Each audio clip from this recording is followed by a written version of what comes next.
বন্ধুরা আজকে আবার আমাদের পাঞ্জাবি নিয়ে আসতে হলো, কারণ হচ্ছে সরস্বতী পূজা যেহেতু চলে এসছে, তো পাঞ্জাবিটা অনেকেদেরই চাই। তো এখন দেখলাম যে পাঞ্জাবির খুব ট্রেন্ড, তো আমাদের কাছে অনেক কাস্টমার এসছে। তো পাঞ্জাবির যে মালটা এসছে আমরা কিন্তু এটা দেখানোর জন্য এসেছি। এই যে সিকোয়েন্সের, এটা কিন্তু ঈদ বা পুজো আসলে পরেই তারপরে আসে, যেহেতু সরস্বতী পূজা এই টাইপের মালগুলি কিন্তু অনেক এসছে। এই মালটা আমি কালকে দেখিয়েছিলাম, মনে আছে কি? যে বন্ধুরা দেখেছেন, এটা কিন্তু হেভি একটা ডিমান্ড হয়েছে আমাদের কাছে। এটা তো একটু সিকোয়েন্স আছে, আর যেটা সিকোয়েন্সের কাজের এটার মধ্যে ব্লু পাবে, মেরুন পাবে, ব্ল্যাক পাবে, রেড পাবে, ক্রিম পাবে, অনেকগুলি কালার। আর এটা যেটা হচ্ছে, এটা হচ্ছে এবার সরস্বতী পূজার স্পেশাল।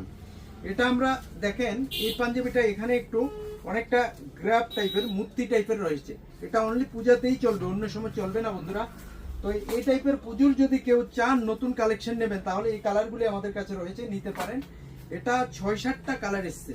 যেমন এটা একটা কালার রয়েছে, এটা একটা কালার রয়েছে, যেমন এই একটা রেড রয়েছে। কালারগুলি পরলে পরেই বুঝবেন এটি সরস্বতী পূজার জন্যই আমাদের কাছে এসছে। এটি পুজো যখন দুর্গাপূজা এসেছিল তখন এসেছিল, এখন আবার এসছে। তো বন্ধুরা যাদের লাগবে তারা আসতে পারেন। ভালো একটা পাঞ্জাবি চাইতো সায়ন রেডিমেড সেন্টারে।